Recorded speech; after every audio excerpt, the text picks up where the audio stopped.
firsthand through the movement I have started called By Women Built, that I think a few members are in the audience. By Women Built is a consumer movement I started during the pandemic.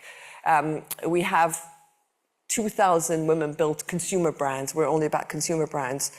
And really, through bringing them together and telling people, look how many brands are started by women, we've created this community of founders of consumer brands. And I have the honor of having front row seats and seeing these 2,000 women and seeing what true power really is. And what a gift we've got in this day and age, that we can be ourselves, that we don't have to contort ourselves to fit into another mold, to be 100% ourselves, using all those qualities. And I see this every day with the founders of By Women Built, of using all those feminine qualities to really make stuff happen and shake the earth.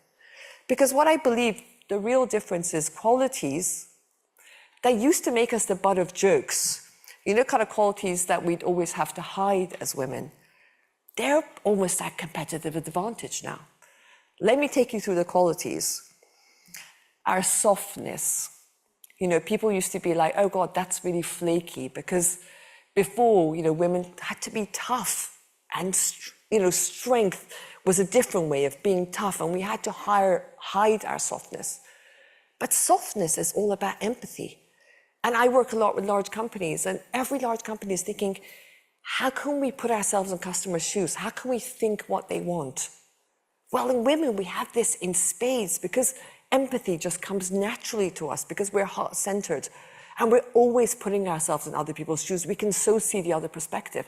So that softness, that customer empathy, is really the holy grail of customer satisfaction. It's what every big company is looking for. We've got that in spades.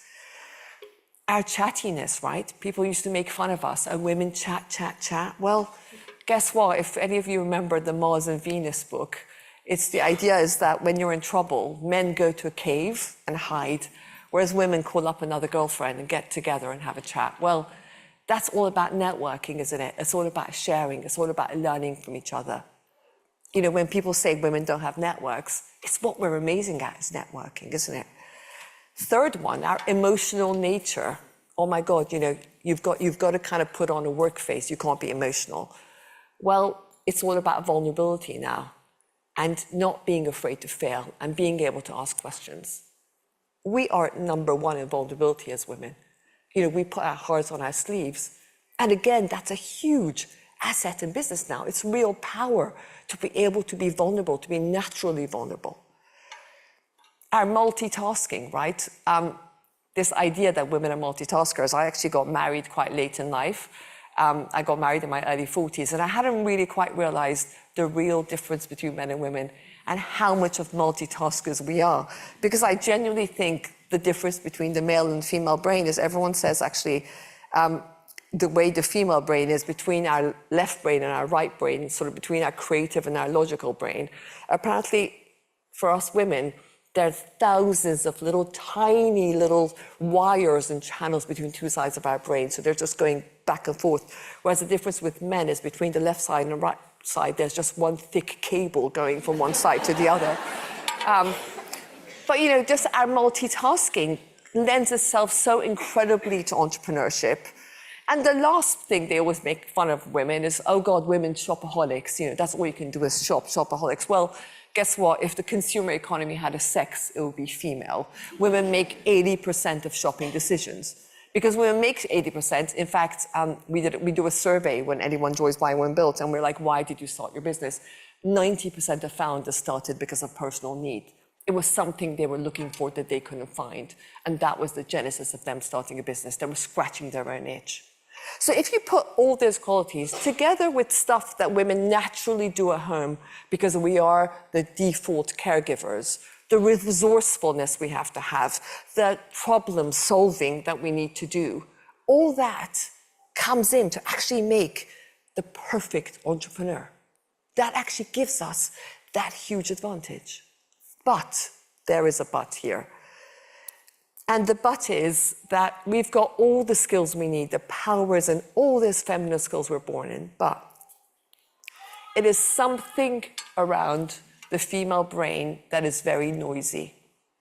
The one thing we've got is that overthinking. Because in a way, I think, because we're so open and we're not scared of vulnerability, we're not obstinate, so we're always open to people doubting us, to doubting ourselves. That noise, that constant negative self-talk that we've got as women, biologically, I think, that's almost like a soundtrack the whole time. And that self-talk really is just kind of wheels around, and it makes us doubt our power. And when we doubt our power, I think, we sort of give power to our doubts, and that keeps us where we are. It keeps us either not leaping into the opportunity of entrepreneurship, or if we've got businesses, it stops us from our businesses reaching their full potential and really scaling and super scaling our businesses.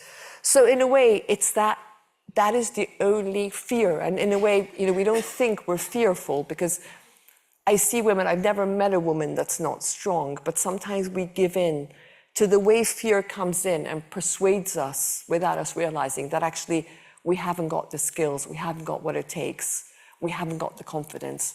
It's the way it tricks us into thinking we can't do it.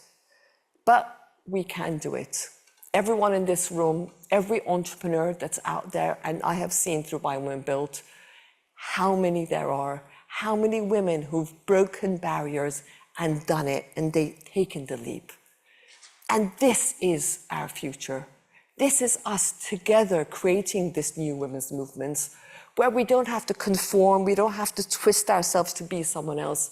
We can be our true selves, making it all work for us. That's why, it's us using this gift, this gold we've got. This is our moment. This is our movement.